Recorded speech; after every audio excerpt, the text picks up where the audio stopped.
Morning, Arjun. Morning, Corey. What's going on, buddy? Not a lot. Excited to kick this off here with you today. Awesome, man. I'm excited too. It's good to be doing productive stuff on Fridays, right? Yeah, exactly. Yeah, so this is a community I think I mentioned, Arjun, where it's Yep. all real agents, and we Okay. are throughout the Bay Area creating this collaborative community where we can kind of pour into each other. We do the call monthly, this particular call, and then we'll do Okay. more in-person events down the road. Okay. Um, Awesome. I'm a big yeah, fan of the brokerage, so I'm glad to be here with everybody. yeah. Arjun knows Sharon, and I think you guys did a podcast or something together too, right? Yeah, it was one of my favorites actually. A little over a year ago. It was like when the show was kind of just getting going, but it was such a real, vulnerable. I mean, you guys all know Sharon. He's like such an authentic guy, and there's no BS to him. I think he's one of the most incredible humans I've met, not just in business, but in life. And so that really came out in the show, and it was a pretty unique experience. But yeah, That's awesome. I don't know if anyone would not like Sharon. He's just so amazing. He's such a yeah, giver. yeah. There's a lot you can learn just from his like interpersonal dynamics, right? In terms of like why he's so likable and charismatic and approachable. I think the thing about him is that he's just so it's the way he treats people. Yeah. Like I've watched him at big events where there's thousands of people and most people in his shoes would just be kind of rushing through and very artificially saying hello to people because that's just, there's no time. But if somebody like stops to talk to him, he'll literally stop what he's doing and he looks at them, facing them, not just like kind of dismissive or as if this is going to be a quick interaction. And he'll talk to them. I want and with complete strangers, probably people to which there may not be any benefit to him, but he just wants to be present for them. And I just watched him do it at every event. It's the same thing every time, and it's probably like the thing I'm most impressed with him about. But it speaks to the guy he is. Yeah. Yeah. Cannot Yeah, agree more. 100%. Yeah. So I don't know, do we have anyone new? Is this the first call for anyone in here? I think we have. I know Dion has been in WhatsApp, but I don't know if he's ever been on one of our calls. I know. Dion, I would like to see your face. Called out. It's like, oh no, oh no. He's probably driving right now. But anyhow, well, good morning, everyone. Today we are really excited to have all these people joining us, and we have an amazing speaker. I'll let Corey start. Yeah, so I think to kick us off while people are still kind of joining, we wanted to talk a little bit about just challenges we're facing. I think Arjun coming up shortly has been in the industry for a long time. He's poured a lot into the community, and he's one of the most consistent people I know in terms of showing up, delivering, putting on events. And he's big on like not having that victim mentality, where it's like, oh shoot, the market's bad. I'm gonna go watch Netflix. It's like keep showing up, keep delivering when our clients need it now more than ever. It's a very dynamic market. And if we keep showing up as professionals, I also think from a financial standpoint, there's a market share play to be had right now. So to start off, we just thought we'd do a little like round robin. If anyone has any feedback in terms of challenges they're facing specific to the market or specific to the industry, we'd like to hear it. And Arjun can probably speak to it, when he's presenting and kind of help overcome some of these challenges. So does anyone have anything specific that they're kind of challenged by right now? Hi, Arjun. Thanks so much for joining us today. My pleasure, I think Jody. a lot of us are really kind of figuring out the whole shakeup with Compass and Anywhere and just like, what do we do with that? So, anything you want to You know comment what's funny? I there? was gonna ask that of you guys. Yeah, if no one was gonna ask when Corey was saying what's everyone dealing with, I was gonna say, well, what do you guys think about the Compass thing? So that's a great question, Jody. Listen, I think it's just a yet another reminder that disruption, and it's a big part of what I want to talk about today, because all of our industries, I work in lending and you're all in real estate. So we're under the same umbrella. We're all fighting the same fight. We're in the same trenches. But disruption is never a matter of if it's happening, but simply when. There's take the NAR lawsuit, of course. Like there's going to be these moments, and they will continually come by way of either technology, they're induced by technology, or they're induced by emotion, that are going to turn our industries upside down, and then everyone has to pivot and adjust. This is yet another one. It is a reminder, and Real is very tech forward and perfectly positioned for us. I'm not just saying that because I'm on the call with you guys. I'm a big fan of the brokerage. Corey knows this. You know, I talk about it a lot because it really does encourage and push the individual brand. Like, look, the name on the back of your jersey will change. That's what this Compass thing is, right? Like, now I'm part of a new brokerage. Now it's bigger, and some people believe that too big is kind of negative, right? Like the whole expression big banks, big government, big anything is not comfortable with people psychologically. But what is permanent and what stays with you is your own personal brand. It doesn't matter what company you're working at. And this is not a knock against Compass. I say this a lot. I've got a lot of colleagues at Compass. I work with a lot of people at Compass. I'm sure you have friends within the industry that work there, and they're doing fine, some of them, and they're happy. But if I pull up 10 Compass profiles online on either Instagram, Facebook, or LinkedIn, they will all look the exact same. All of them. And it is because Compass knows that agents can sometimes be inherently lazy, that having an online presence is something that's daunting for them, and that they're like, well, they just want to find a way to check the box and be done with it. So why don't we just do it for them? But who wins in that case? Compass does, because every piece of content that comes out from a Compass agent, 9 out of 10 times, is the exact same. It's propelling the same. You've seen it, the colors, the black and the white, the logo, like everything, the border around the photograph or the thing. It's perfectly positioned to further Compass's brands, which is a publicly traded company. So it's a genius strategy with them. The agent feels, good, check the box, I'm done. I've marketed myself today. I've put myself out there. But nobody knows the difference between agent 1, 2, 3, 4, all the way through 9, because all 9 of those profiles out of the 10 look the exact same. What is, to bring it full circle here to the question here, Jody, what gets to travel with you is your reputation, your brand, your individuality, the audiences that you've built on platforms or through your email list or through your sphere of influence, whatever it is, that is yours. And the brokerage has very little to do for it. I think it's a massive opportunity for everyone to step forward now, that belongs to anything outside of that big behemoth that's been created. And we don't even know if it's going to go through, right? I mean, there's still legalities around. It may not, but there is a perception issue. And sometimes a client might be like, well, I'm talking to you, but then I, heard about this big major or merger, and maybe bigger is better. Maybe it's better for me to go with that company because they'll get a better price for my house. Like, we have to talk about it now. So I think the onus is on us to be a lot more vocal about why people choose us. Why do they call you? What are you known for? Why are you different from them? Don't play the game that they're playing, which is just to try and see if I just make a big splash with optics, because that's all the merger is. And you won't see anyone talking about it. I've yet to see someone on social media online, and I spend a lot of hours scouring and looking and kind of doing my own research, that has actually talked about this merger as anything other than just posting like, we've just merged, we're cool. I don't care. I mean, like, you know what? So are a lot of other people. I just sold that house. You know what? So did millions of other people. Selling a house is not that special. In fact, you may not even need a person to do it for you, right? There's platforms where you can just kind of use their in-house or designated agent to write the offer and show you the property and put you into escrow. Like, so Jody, it's a long-winded answer, and I get passionate about this stuff.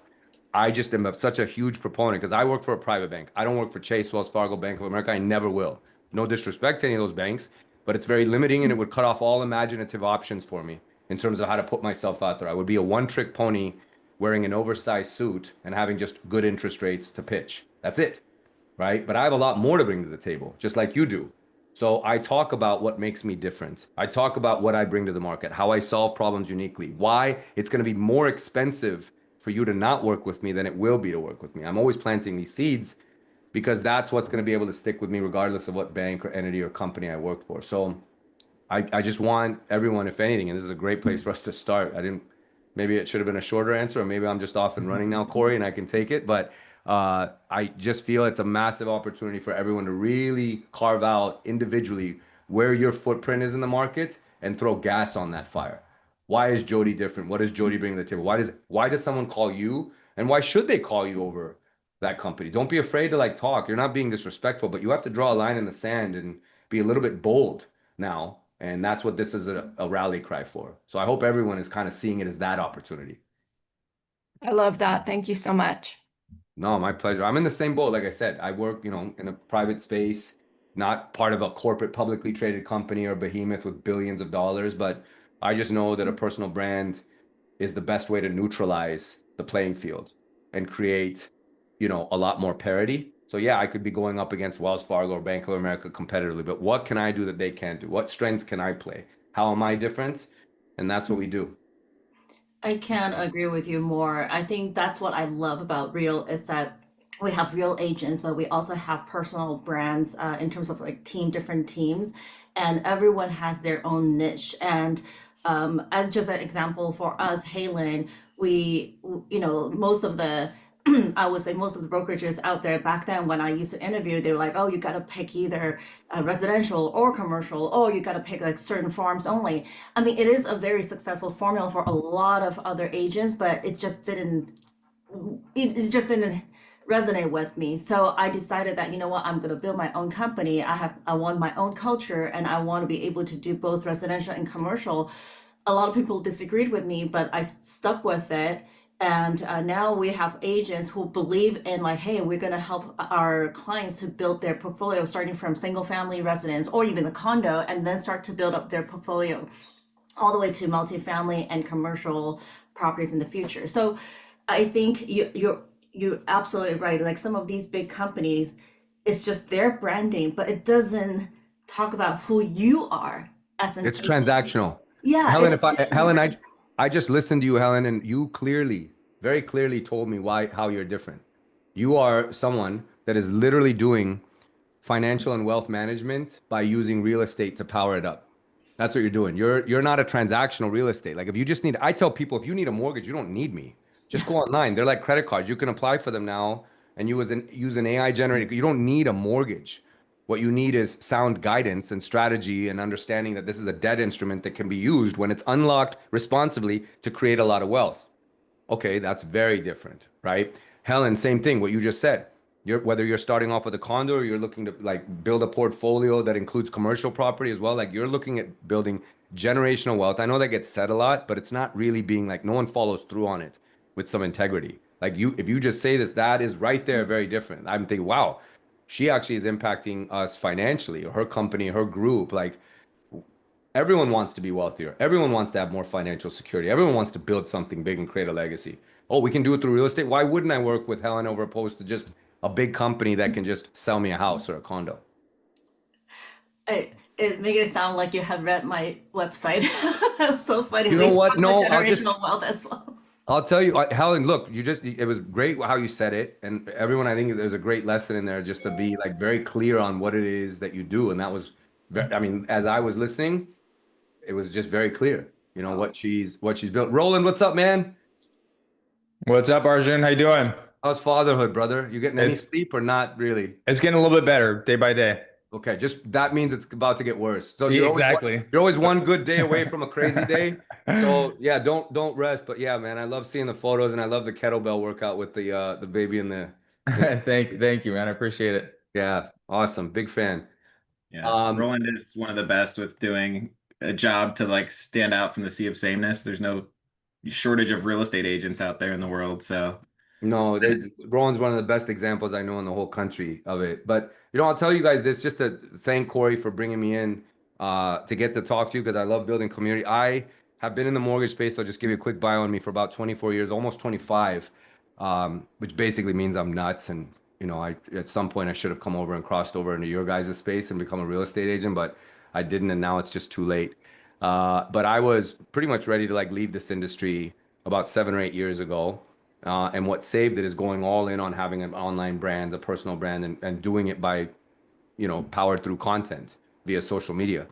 And I've just become a big proponent of trying to lift the industry because I know whatever disruption's out there, if everyone is more visible and everyone's part of community and everyone's evolving with their skill set and bringing more to the table than just a transactional wand, that we're all going to survive and we can just be better. So I'm a big champion of everyone just getting better, marketing themselves better, being more vocal and collaborating. I had put on an event because I met Corey through another colleague, fellow lender, was putting on he puts on a breakfast meeting up in Marin County once a month, to get everyone together. And I got to meet Corey. He was, great guy, good energy. He's also a girl dad, and I was following him on social. And I could see that he's a good human being and does things the right way. And he came to an event that I hosted with Ryan Serhant in the city where I launched our, private community that Corey's a part of, and I've gotten to meet a lot of other agents. But that event was done in the spirit of trying to be collaborative and also everyone getting better. And Corey has that mindset, and I just want to thank him and thank you guys for bringing me in, because there's not a lot of agents or groups or teams or communities that are meeting on a Friday. They're either hungover today, they're golfing, or they're just, upset about something. But I love rooms like this. I love opportunities like this because these are my people. So Corey, thanks for bringing me in, brother. I appreciate you, man. Yeah, thanks for being here, man. And yeah, fellow girl dad, like Arjun said, he's also a national speaker. You were speaking at Mile High Stadium or whatever in Denver a couple weeks ago, right? That was pretty cool. Yeah, for September 11th. It was a very, very like humbling and honorable thrill. Yeah. And he's also a two-time Taekwondo world champion, former Team USA co-head coach. And he has just been pouring into this industry for years. So I've known Arjun for a couple years now. He's helped me co-host events. And it's always just, how can I help? How can I help? So he's always leading with value. And I thought it would be really fun today to have him on here, kind of let you run with it. Okay. You've already touched on some of the other talking points, so we can dive right in. Yeah, let's do it, guys. All right. When I share my screen, I just need you guys to tell me what you see. Are you seeing basically me and my, hold on one second here, me and my slide deck, or are you seeing, hold on a second here, or are you just seeing like what looks like presenter view? What do you guys see? We see you and the slide deck. And just the one slide? Slide deck's a little smaller. It shows the first two. Presenter slides. Oh, it does show two. Okay, hold on a second here. Don't let the fact that I'm Indian fool you guys, that I'm like very tech savvy. Do not let that fool you. I'm about as like technologically challenged. Like I'm almost wondering if there was some like genetic mutation that didn't work in my favor, because I'm supposed to be much, much better at this. And it's not racist. I can say that because I am Indian. So, how about now? What do we see? Same, unfortunately. See? Okay, hold on. You know what? You got this, Arjun. I think, hold on one second here. I think I'm about to crack the code on this.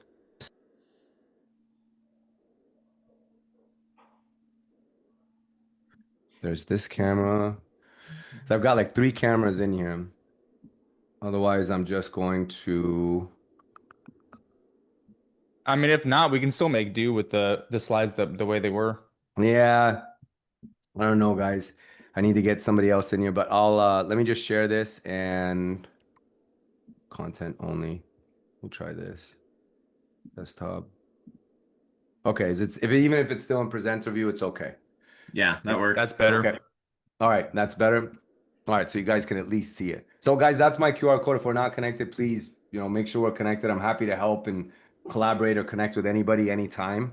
As I mentioned, and it's me that answers all my DMs and everything. I may not get back to you the same day, but I will get back to you. And I just want to be a resource to everybody. So one thing I've been talking about a lot, and I appreciate that kind intro, Corey. In all these rooms that I go around the country, I've been asking people, because I'm very big into like what makes human beings tick. Like what's the psychology of someone that does something at a high level versus someone who doesn't, given access to the same things, right? I started really studying that as a coach, for athletes, and would notice it when I would compete.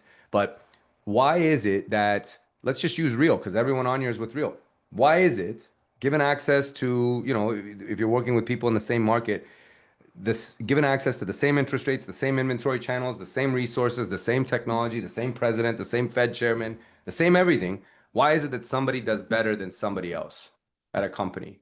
In, whether you want to call them challenging years, different years, adjusting years, like the last few. Why is it that somebody does better? Because like I said, no one on this call falls into that negative camp. Like most everyone who's not like doing something to get themselves better or using Friday as a way to get ahead or go on offense is probably kind of thinking negatively about this market and just praying for lower rates or praying for more inventory. But why did someone do better than others? I think it comes down to 2 things, and the answer lies with this class of people. It's very easy to demonize them, and it's kind of cyclical. It's a cycle in the media every like 3 to 4 years. somebody has to be blamed for all the problems in the world. And the easiest people is wealthy ones, billionaires, right? They have too much, we have too little. They're a scourge on society. They're trying to kill us all. They're trying to do everything. They're trying to ruin my industry. They're stealing from me right now. They're not stealing from any of us. They don't need anything from any of us. They've got plenty of money. What I would rather do sometimes, rather than either envy, which is a natural human emotion, or say like, why does somebody have something that I don't? Why is that person taller than me? Why is this person better? Whatever it is, rather than that, why don't we emulate? Why don't we actually see, well, what is it that they do? Because billionaires, last I checked, are human beings with most of them with 2 hands, 2 feet. They put their pants on the same way that all of us do. Uh, and they get up, have to adhere to a schedule. They have responsibilities, family. So why does somebody get there? And there was, again, there was two answers here. I was at a panel discussion here in my office. I work with a bunch of private equity groups. It's nothing but private equity groups and VCs and one mortgage guy. It's kind of good networking, but it's an interesting space. But they had a panel here, and there was this billionaire in the biotech space. And it's interesting because I don't know if you guys read, San Francisco now has the most billionaires of anywhere in the country. It passed New York. So it's crazy. So there's the concentration of wealth and success and innovation and just work and hustle that's going on here is pretty remarkable. But somebody in the audience asked the one question that everyone would have asked, which is, hey, how did you get to where you're at? And like, what's the difference between you and the rest of us? Could you chop it up to one thing? And I was like, oh, this is gonna be awesome. Like, I'd love to hear this answer. And the guy said, listen, I'm no different than anyone else. I'm literally probably not smarter than anyone in this audience. If we took an IQ test, I guarantee you 2/3 of this audience would test higher than me with a better IQ. The true difference between me and you, not in a state of permanence, but right now, the reason why I'm sitting up here and I'm able in position to answer this question is speed of execution. I act fast. I act with 70% certainty. I don't need 100%. By the time you've thought about something, if we were both presented something, by the time you've thought about it, analyzed it, run it through ChatGPT, Google the shit out of it, talk to your spouse about it, back, forth. It's been 3 weeks and you're still really no further along. I'm already done. I've acted on it and I'm trying to fine tune it. I've put it in motion. It may not be perfect.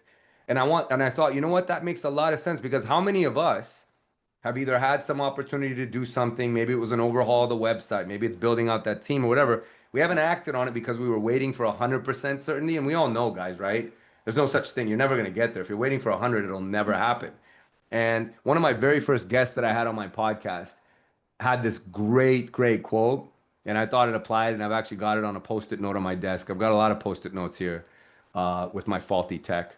I've got a lot of post-it notes, but there's no such thing as $1 million idea, guys. It's all about $1 million execution. When he said that, it hit me because all the videos that you have in your camera roll that have never been posted, you'll never be paid for. All the ideas in your head that you go to sleep with every night that you haven't acted on, the New Year's resolutions you've written down, they're worth nothing more than the paper they're written on or the simple space that they're taking up in your brain until you actually act on it. So I thought that was powerful, and I wanted to share that with you guys. The other thing that they all have is a very high level of AQ. AQ is the cousin of IQ and EQ, and it stands for adaptability quotient. They're able to recognize when shit's going wrong or starting to get off the rails, and they quickly adapt and make the adjustment. And again, execute again. Kind of comes back into the first answer. This is something I know from a personal standpoint I've struggled with over the years because I hang on and like whether it's firing somebody or pivoting on a strategy, I've tried to get much better and I've tried to be much more conscious of it actually since I heard that billionaire speak, which was about a little over a year ago. But I would struggle with this too. I'll keep somebody on the team much longer than I need to because I just believe in people too much sometimes to a fault. But I don't apologize for it because I'd rather be that way than have no belief in people. So I just keep thinking they're gonna do better. Keep thinking, and everyone around me is like, dude, cut bait. It's never gonna work, you know? And then sure enough, they're always right. So I don't adapt quickly enough. But I look back and I want you all to take stock on this also. Executing quickly. But think about when you could have adapted something in the business, something with a new plan. Maybe you were gonna go hyper niche with something. You were gonna be really focused on a certain type of market segment. You kept telling yourself that, but then you just stayed general, like, or you didn't adapt. Think about that because at the end of the day, guys, we complicate business way too much. So I'm going to skip ahead here a bit. We complicate business way too much. It really just comes down to finding a problem in the marketplace and then getting really freaking good at solving it. That's all business is. It's simple in theory. It's not easy to do. Business is not easy to do or execute. Business is hard. But the theory of business is very simple. And all of us in real estate, people are confused by what's going on in the media. They are scared. They need housing. They need shelter. They need the rent. They need to buy. They need to move up. They need to move down. They need a bigger house. They're getting divorced. Like it's never going away. Housing's never going away. So there's a problem out there. And if we just take a step back and take a deep breath, all of us on this call, everyone on the Zoom is very good at some niche. Some of you might be great in a few niches, right? But everyone is good at something. So that means you are uniquely positioned to solve a certain problem. Just identify that problem in the marketplace and connect those dots and go right at it with everything. Forget about all the other shiny objects. Just know what it is you're good at and go right at it and solve it. There's two narratives going on right now in our marketplace or in the economy. And you guys, I'll pause there for a second because I want to hear what you're hearing on the front lines and dealing with clients. I do a lot of direct to consumer marketing and business efforts or biz dev efforts. So I talk with clients sometimes directly too before I refer them over to a real estate agent. And I will tell you the two narratives I'm hearing is one, that this economy is about to head off a cliff. We're all going to die. Everything's going to shit. The market's going to crash. Everything's going to invert. The sky is falling systemically, socially, culturally, like everything is about to end. Right. And there's a lot of doom and gloom around that. There's that narrative. There's the other narrative that this economy is about to take off, that it's like poised for something, some form of expansion or growth that is so explosive. And there's only another domino or two that need to fall before they all just start to roll. Maybe it's another interest rate cut. Maybe it's some other news. Maybe it's another merger. Maybe it's some other new innovative thing. Maybe it's something in the AI space. Who knows? But those are two narratives that are out there in the marketplace. I'll tell you guys, from my standpoint, both are true. It's just whatever you choose to feed into, right? Or what our clients choose to feed into. But I'm going to pause there for a second. What narratives are you guys hearing about the marketplace? Just unmute yourself and chime in and speak freely here, guys. This is just us. It's a community call. We want to vent and help one another. So don't feel shy about bashing something or saying people are crazy, or if you want to curse something out, do it. It's therapeutic. Let's go. I keep hearing about just how rough it is for tech jobs right now.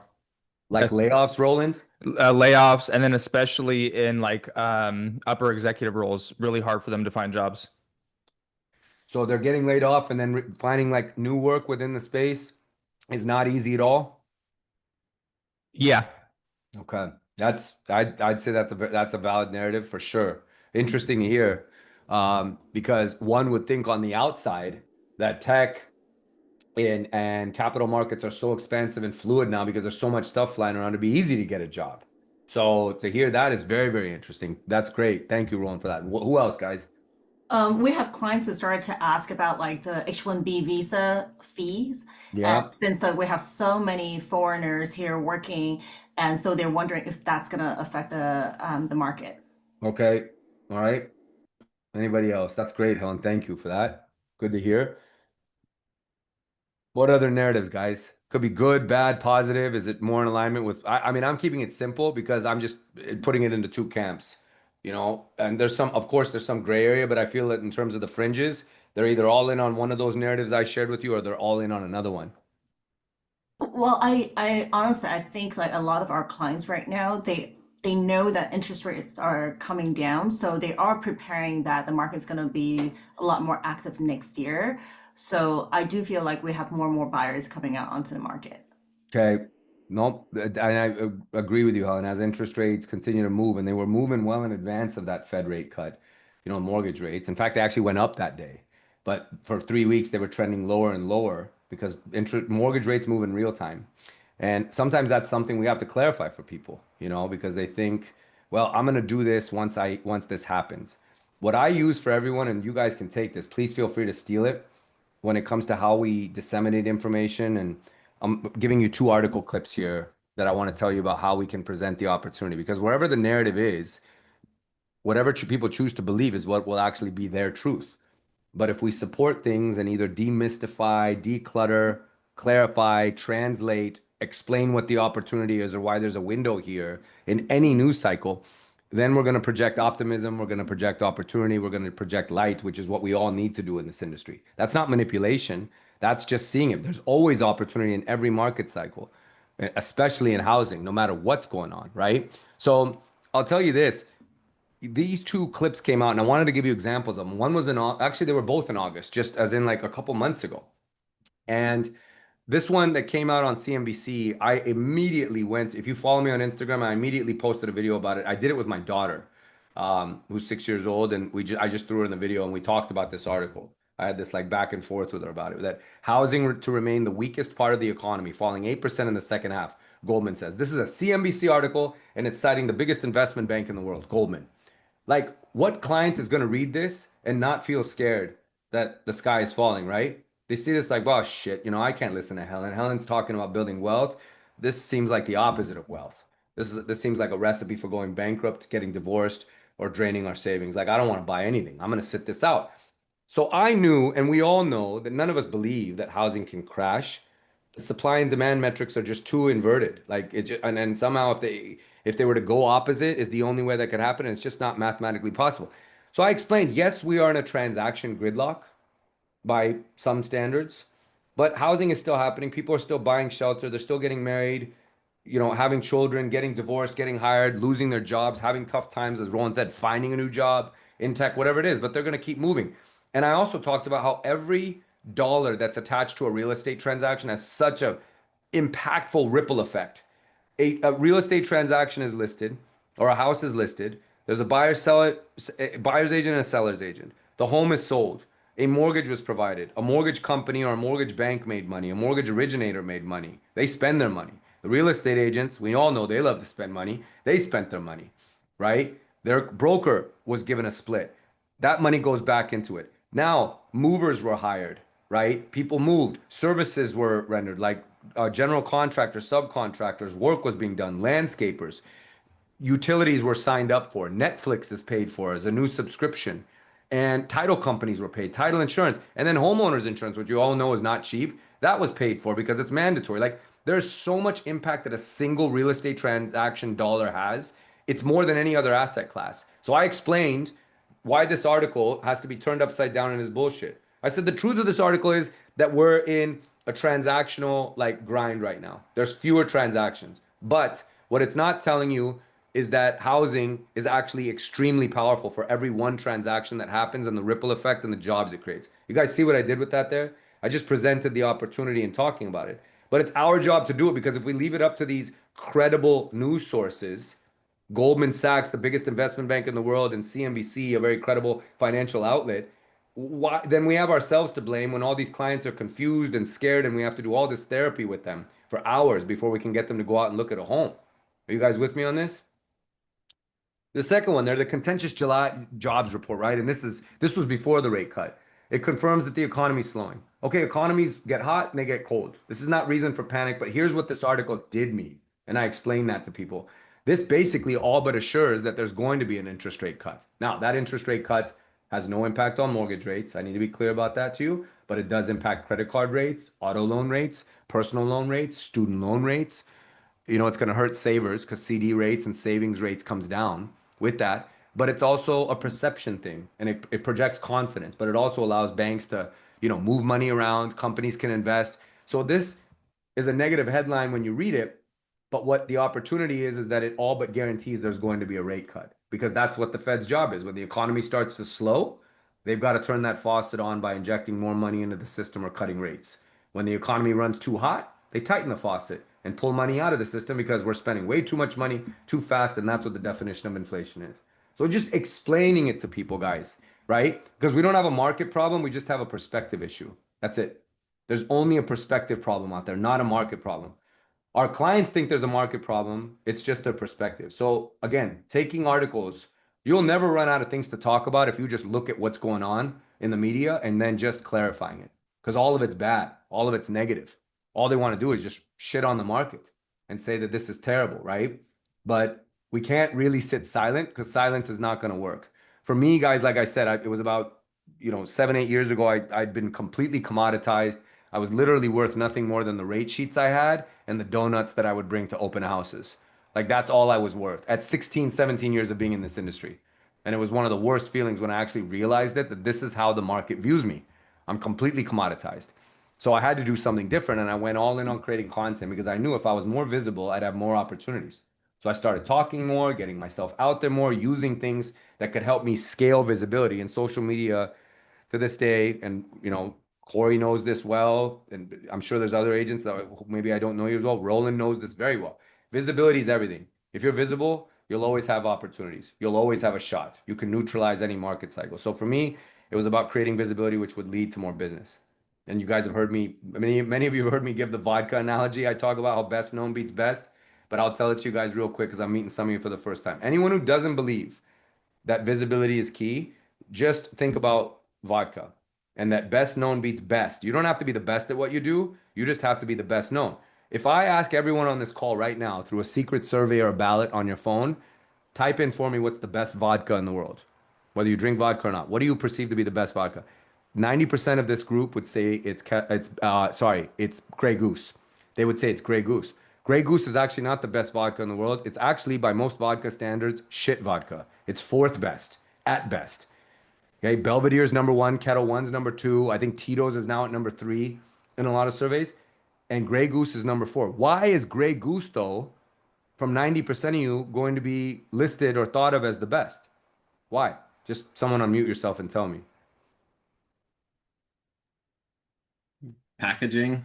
Packaging, marketing, it's beautifully done, right? Optics, right? It's marketing, it's positioning, it's better known. It's a beautiful bottle. It was a huge part of hip hop and pop culture. It was in like every music video. Everyone talks about it in nightclubs. I was joked, beautiful half naked people bring it out to you if you order bottle service. What is not to love about Grey Goose, right? It's been embedded into everyone's head very strategically and intentionally and beautifully in a way that makes you perceive that it's the best. This is why some of you maybe have experienced this. I know I have, where you have been in the business for 5, 10, 15 years, and some hot shot, you might have used more colorful language and called them a piece of shit, beat you out for a listing and they've only been in the business a year.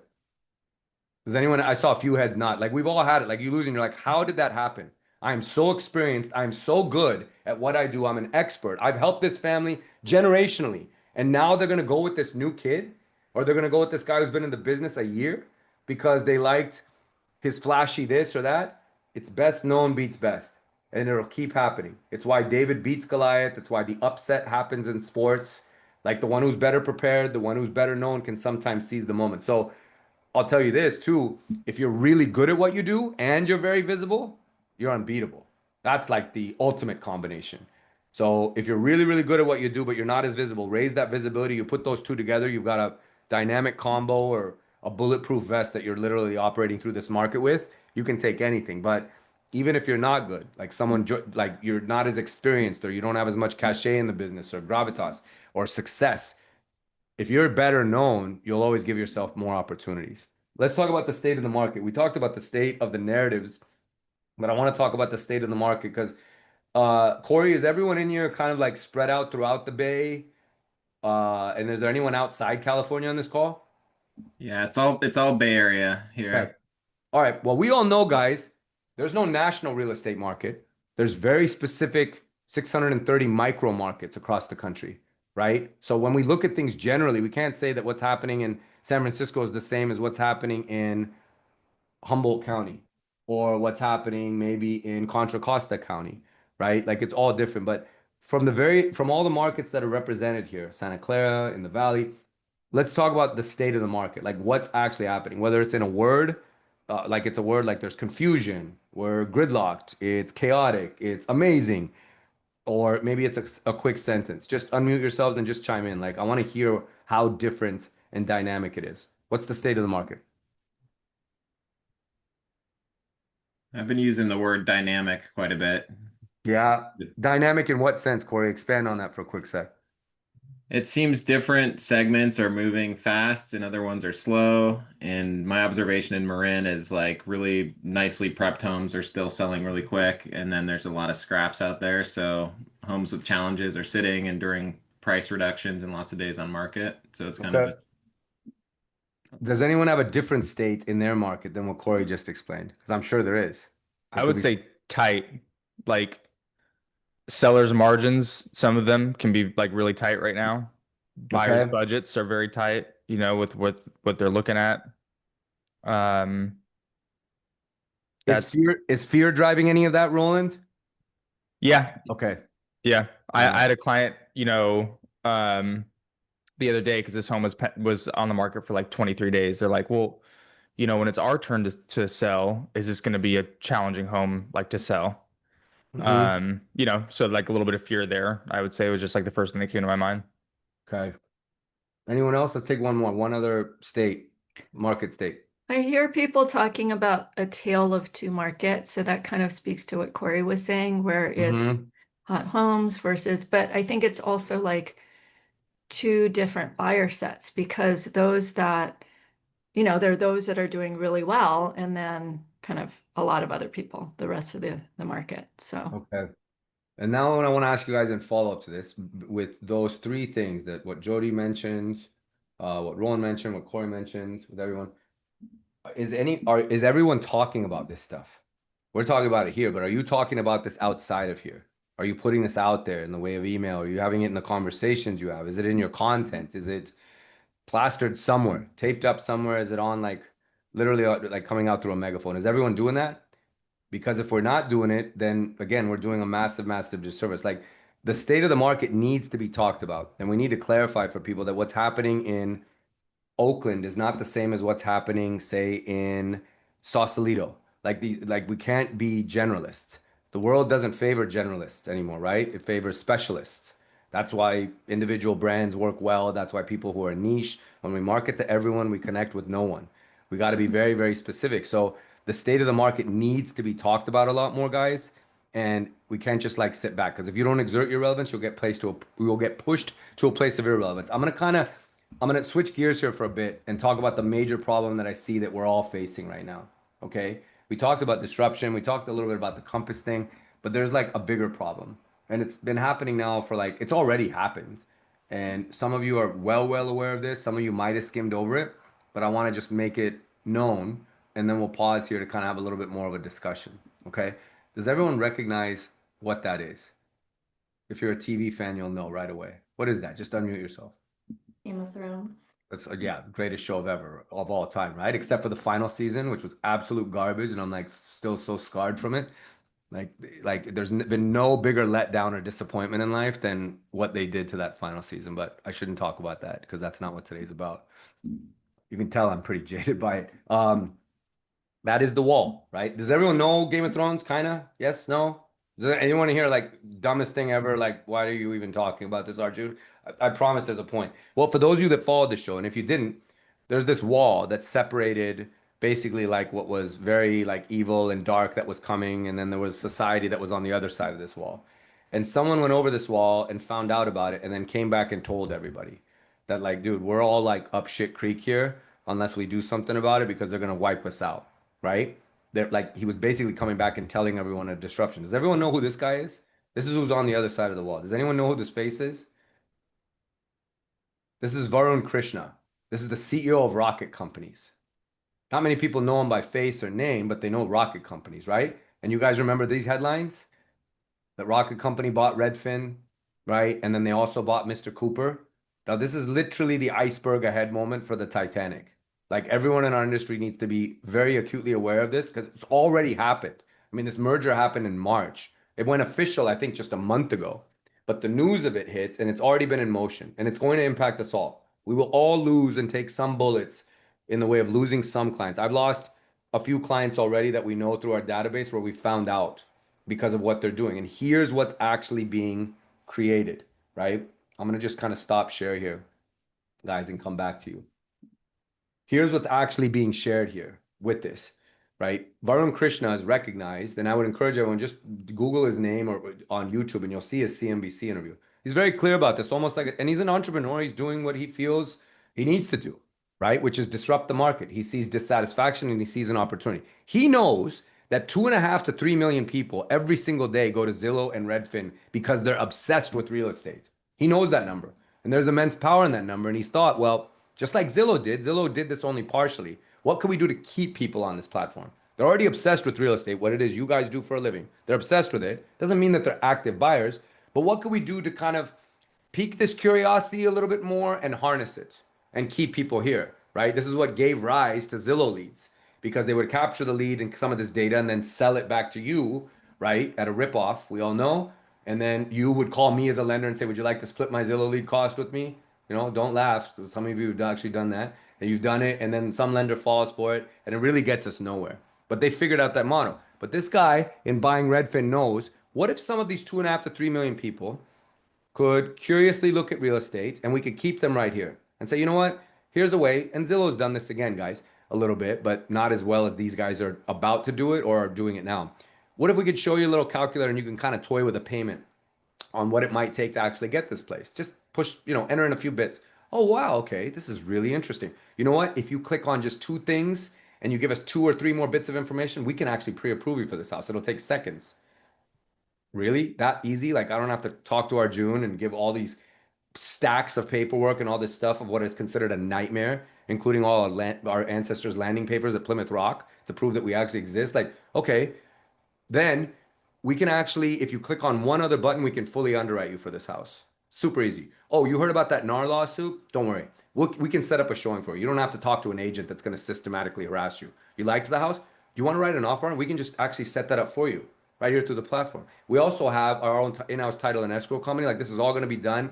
And once the loan is closed, which we're going to close very fast, probably in like less than 15 days through our model that's AI powered, we're going to service your loan, which is why they bought Mr. Cooper. 1 out of every 6 mortgages is going to be serviced by this model, which means they're going to be in the inbox of every one of my clients and your clients and monitoring things and saying, hey, we can refinance you. Noah, we see actually rates dropped a little bit and we noticed that you may be carrying a little bit of debt, or you've got some needs for a home improvement, because they track everything, literally all your behaviors.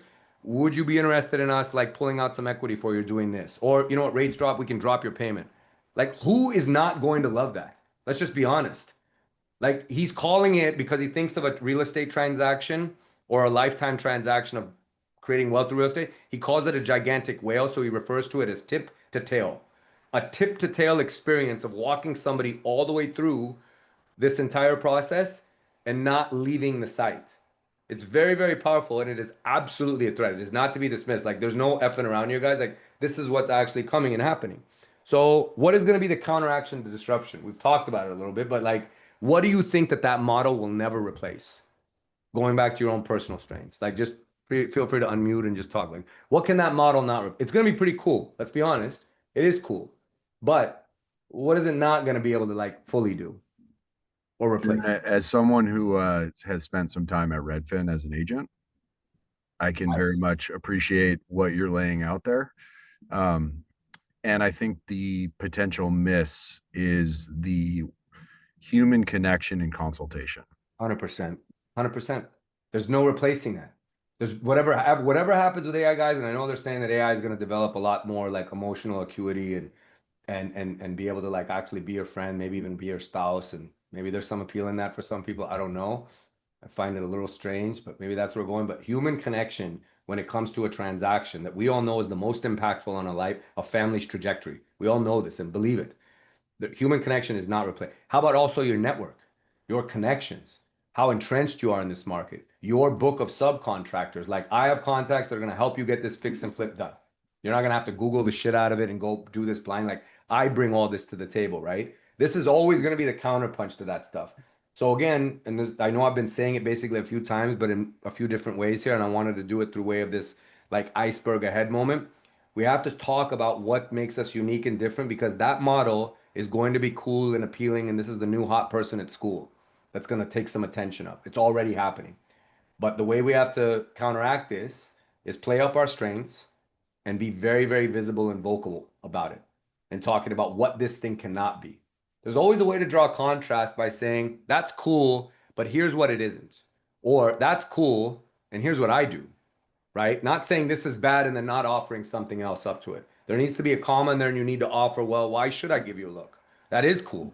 I'm glad you agree with me. And if you don't offer me an alternative, I'm going to just go there.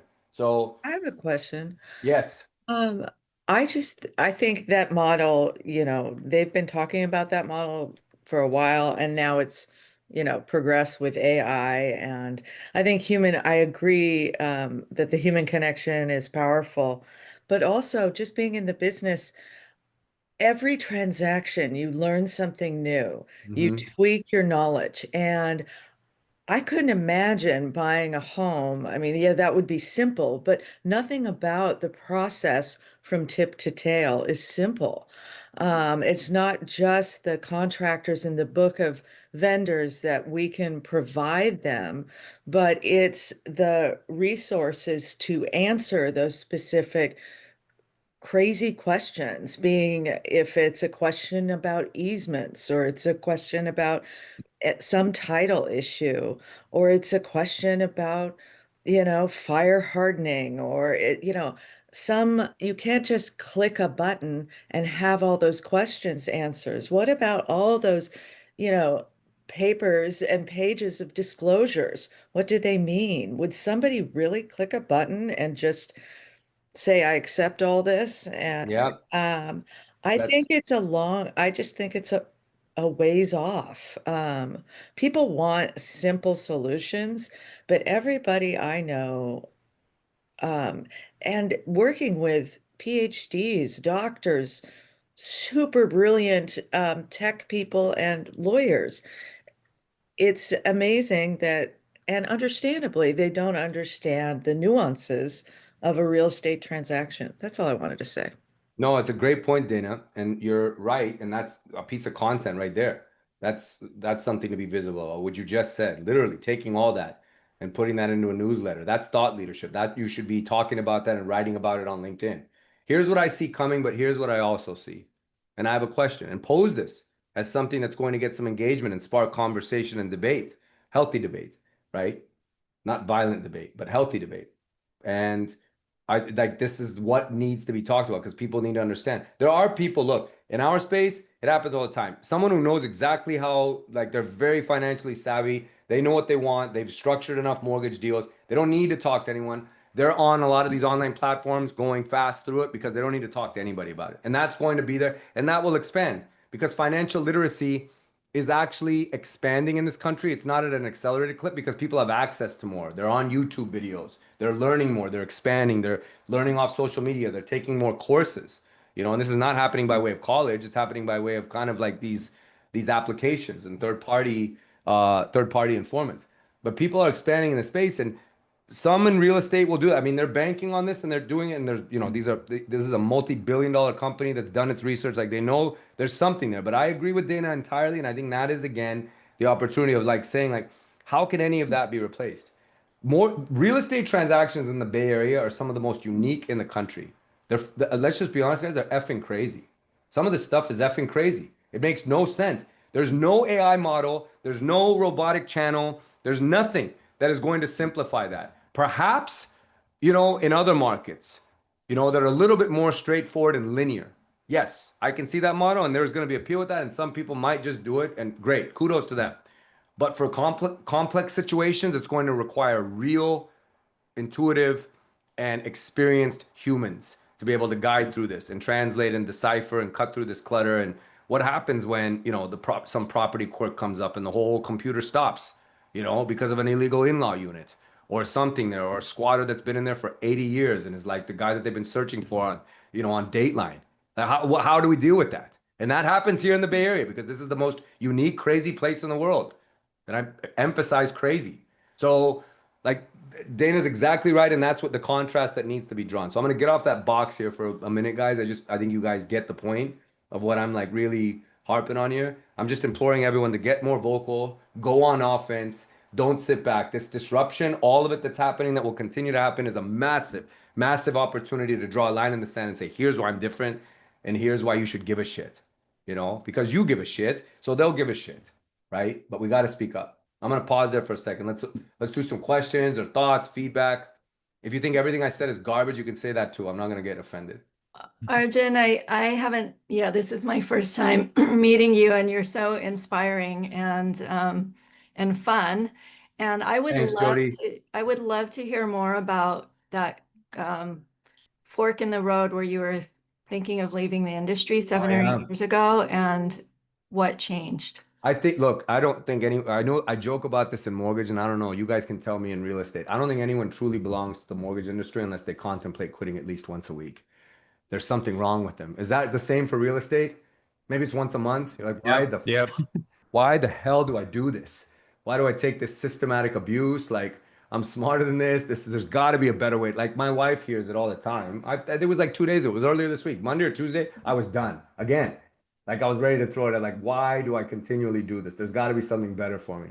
And then I realized there isn't. So then I have to like calm down and, get back out there and get in the fight. So what had happened, Jody, as I mentioned, it was a perfect storm that day. I remember it like yesterday. I talk about it a lot in my story. I've shared it in many keynotes because I want people to know that one, it's okay to feel like this, and two, to know that there's a hard pivot. You have to the AQ. We have to adapt. And I wasn't adapting, and I wasn't recognizing these patterns. But I lost a client, that exact day to First Republic, which will never happen again, of course, right? Because that just won't happen.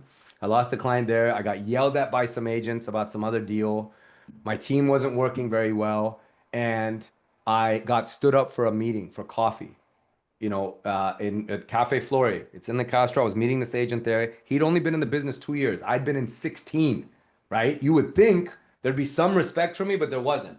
He'd been in the business 2 years, was an ex-title rep. Not that there's anything wrong with that, but he just converted. But, this guy thought he belonged on a reality TV show.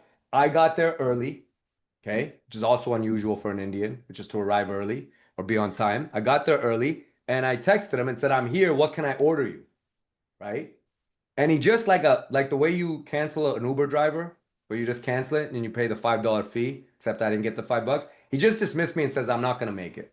He didn't say I'm sorry. He didn't say I'm double booked. I'm on my way. He could have lied to me. He could have said anything. An emergency came up. My dog ate my homework. Nothing. Didn't even attempt to bullshit me. So it just stung because on this like day of like where everything is going wrong, I thought the universe was screaming at me. And I'm very much a believer that you have to listen, right? When things are being spoken to you or said to you, or just read the signs. Don't be oblivious. So I'm saying I'm pretty sure I'm supposed to quit today. Like today's got to be the day. If there was ever a sign, get out. Maybe they need a new barista at this coffee shop. I'm already here. Like let's just take off the suit and start now. Let's not hesitate. Let's execute. Let's go fast, right? So I went outside and I called my performance coach, who I'd been with since 2009. I'm still with him. He's one of the best performance coaches in the country.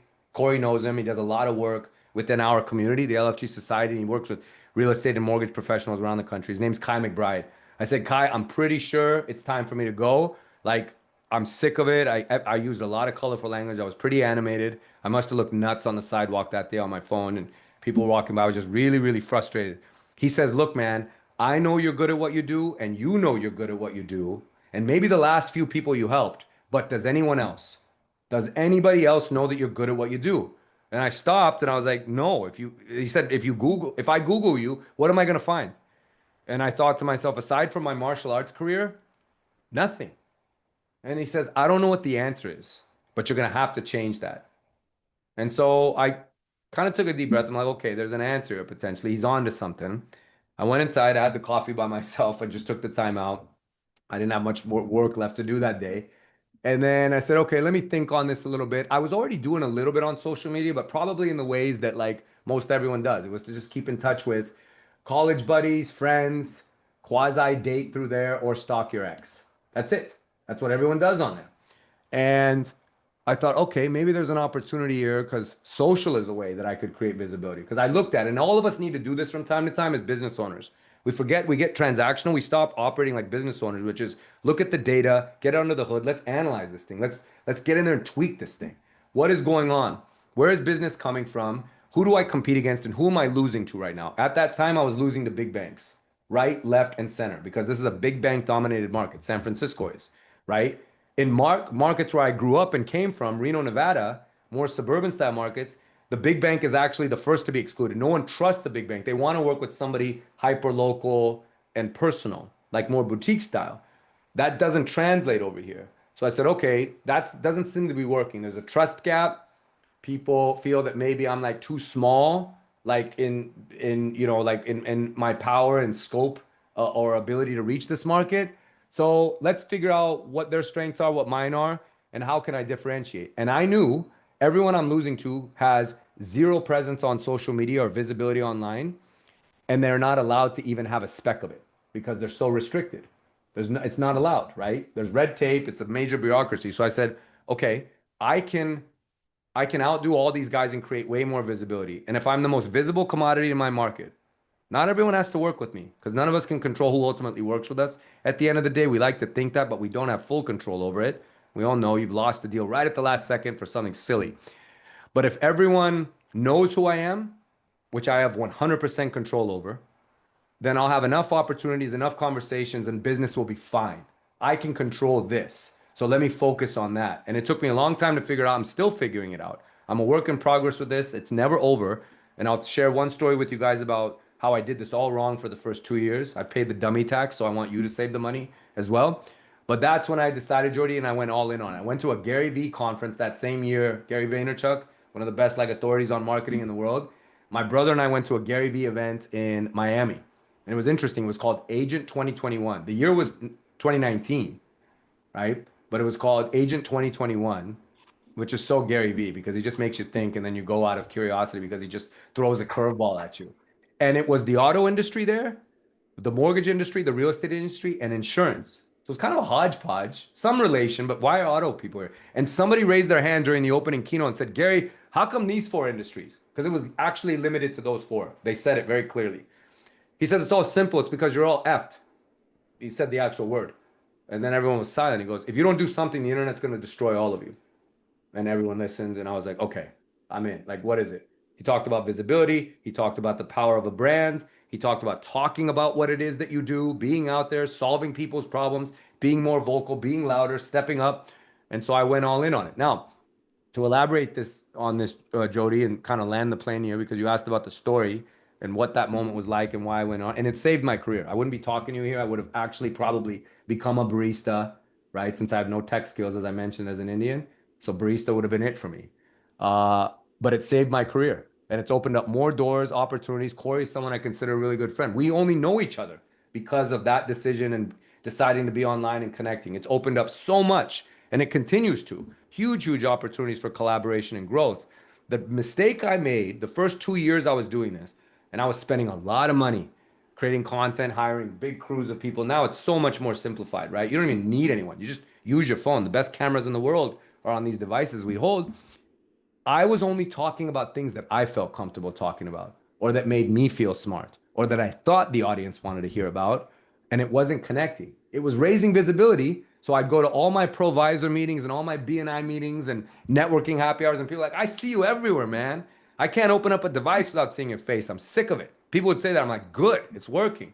Why aren't you sending me any business? Like, why isn't it connecting? And that was the reason. I didn't quit because I knew this could work. I was seeing it work for other people. And I saw real estate agents doing it very, very well. But I was like, something's off here. And that's what it was. I wasn't talking about what they wanted to hear about. So I had to put on the eyes and the ears and the hat of the consumer and say, what are they confused about? What are they scared shitless about? Again, being a business owner, analyzing, not just throwing stuff at the wall and expecting it to stick, but asking the questions. Okay, what are they confused by? They're confused by interest rates. They're confused. Is a big bank better for me or is it not? Are they confused by the market might crash? Is it 2008? All the same things that we're going through now, but just different variations of the conversation. That's all that it was. Once I said, okay, there's my answers.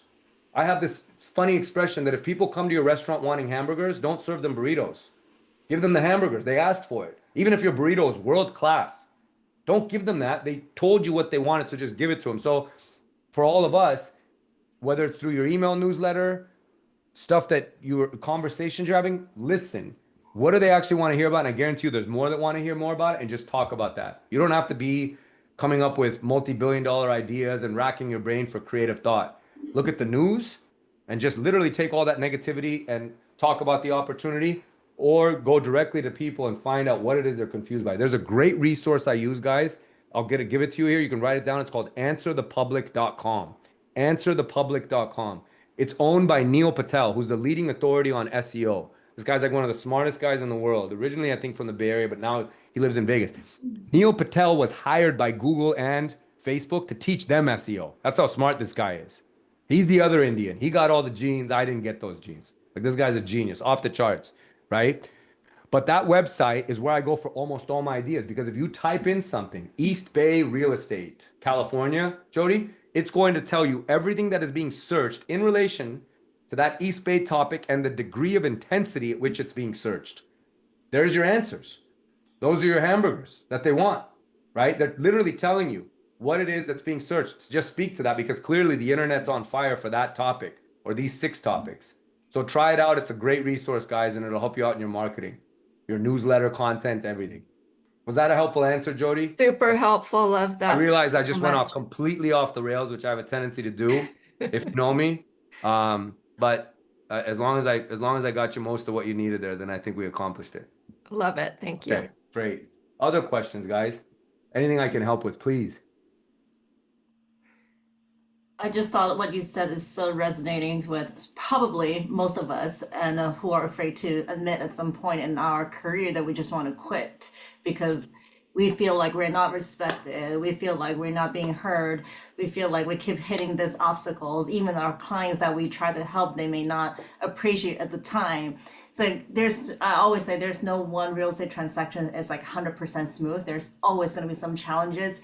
And like I said earlier, like you can see it as just a transaction, but real estate is just emotional. It just never be just a transaction only. So No, we have to be therapists in this. And Helen's right, exactly. right? Like this stuff is really hard. And Yeah. I know what it feels like to have people point the finger at you and say you're not worth the commission.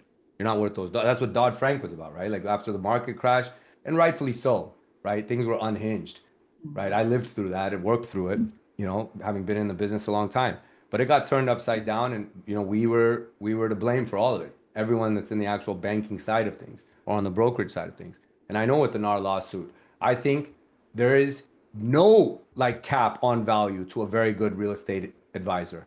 There isn't. They're worth more than 3%, because people think 3% of a million, that's 30,000. You're making 30,000. That's not what you make, right? And that's actually a great piece of content to just say, like, you guys think we're just getting rich over here after every transaction. Let me tell you what an actual, use an average deal and write it out. Just say, this much goes to our broker. I have to pay this much. Maybe you had to purchase the lead. There's a share thing. This is really what my gross dollars are. And then because I live in California, I'm going to probably pay out 40, 50, 60% of this. This is what I actually get. So if you think I'm getting rich over here, no, I do this because I love helping people and I want to help more people. So now I just took the whole persona of being this real estate agent that like makes too much money. I humanized it. And I also said that I love doing what I do and I want to help more people. That's like basically a piece of content, but I know what it feels like to feel the disrespect. Like it runs deep, right? It's still deal with it. It's never going to go away, but it's why we continue to fight the good fight. But it's the reminder about what we're talking about here today is that we have to step up into that mic, these microphones here, and speak, because if you don't do it, somebody else will. Somebody else will eat your lunch. The market's moving too fast. There's too much craziness happening. If you sit back, then we only have ourselves to blame. So everyone just needs to go on offense. There's 90 days, 89 days, I think, left in this year. What we do with these 89 is going to mean a lot more than whatever was before it. I don't know the math well enough, but that was a lot of days. Don't write this year off and say that was a shit year. It's all about how you finish. Let's just focus here on what's in front of us. Forget about the past. Like, go on offense, speak more, create more visibility. Hopefully it leads to more transactions, but if it doesn't, that doesn't mean it was a shit year. Like, let's raise the metrics in other areas of what we need to do so that we're creating success, because those will be the seeds we plant that'll help us out and ultimately make sure that 2026, 2027 are great years. Love it. Thank you, Arjun. Anytime, brother. Was that helpful, guys? Yeah. Super helpful. if you Can I send- just ask one more question, which is, and because I'm not on social media much, what is the LFG energy? So there's a story behind it on how it started. It's basically by pure accident. The greatest things start by accident, right? With very little intention. But I'll tell you briefly what it is, and then the community that we have, which Corey's a part of. Corey, do I got a minute for this? Yeah, go for it. I don't want to Been hanging out. overstay my welcome here. I've only got angry clients waiting for me after this anyway, so I'm happy to stay with you guys that are upset about interest rates and what's going on. So, Jody, I wanted to basically I put on an event actually. It was with Ryan Serhant. I brought him out to San Francisco 3 years ago. And it was right when the market was kind of reopening and not many people had been out to an event. Corey, we hadn't met yet. We met like about 6 or 8 months later. It was the first one I did. And then I had this thing that I would always say, which is not my phrase. Tom Brady says it, so many athletes. LFG stands for exactly what you think it stands for. It's let's effing go. But I would say it to the athletes, and I would even use it for as a personal mantra when I was training or competing, like I'd fire myself up. And then I thought, what if I had something called LFG energy? Okay, cool. I didn't know what it was going to be. So I had a buddy of mine who's actually an athlete that's on the US team that I coached and I trained him. He's a graphics designer. He came up with this logo. So I had it just sitting on my desk. I didn't know what I was going to do with it. And I hired Ryan Serhant. He was coming out for the event.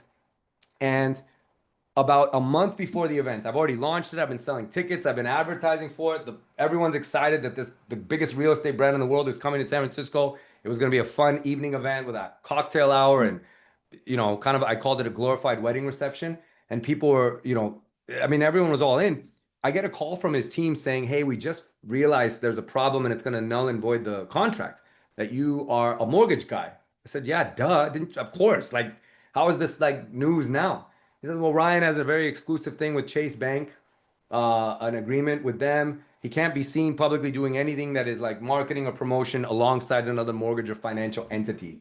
So we'll give you your deposit back, no big deal. I said, guys, no big deal. Like, I've literally told all my friends at school there's a circus in my backyard tomorrow after school, and they're all coming. Like, if you don't, like, I'm gonna look like an idiot here, right? I'm gonna have to really quit this industry for good this time because I'm gonna have so much egg on my face. They said, well, don't you have anything? Do you have an S corp? I'm like, yeah, but it says the word capital in it, or like, financial. Like, it's gonna be a problem. And then I just glanced down at that logo sitting on my desk, and they said, do you have anything else that we can put this contract under? I'm like, yeah, LFG Energy Presents. I literally made it up, Jody, on the phone.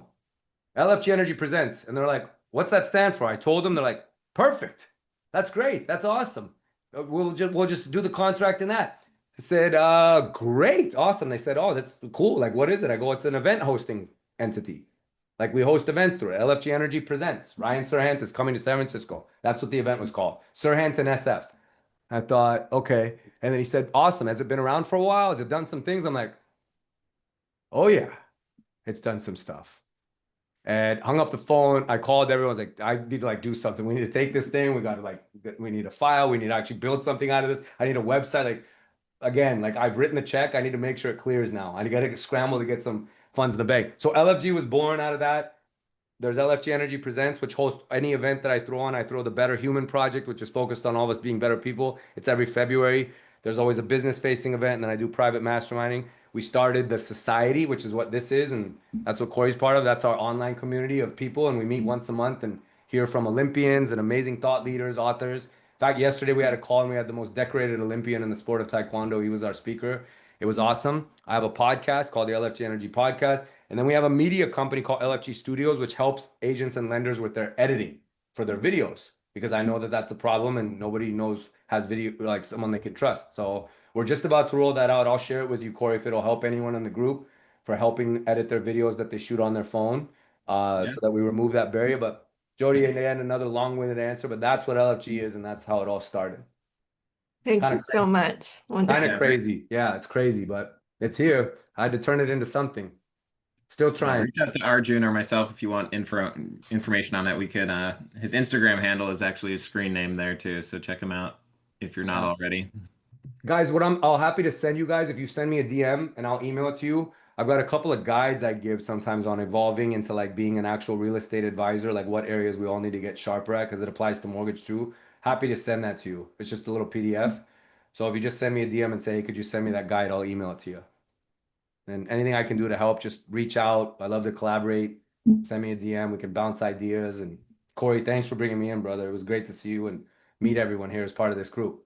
Yeah, thank you for your time, Arjun. We really appreciate Anytime, it. brother. We'll be doing some more in-person stuff and likely see Arjun's face again soon here. So you didn't know that coming into this call, Arjun, but it's happening. No, anything for you, buddy, and for you guys. We're all in the trenches together, guys. So we're like, this is our fight, and I'm with you in it. And let's do it.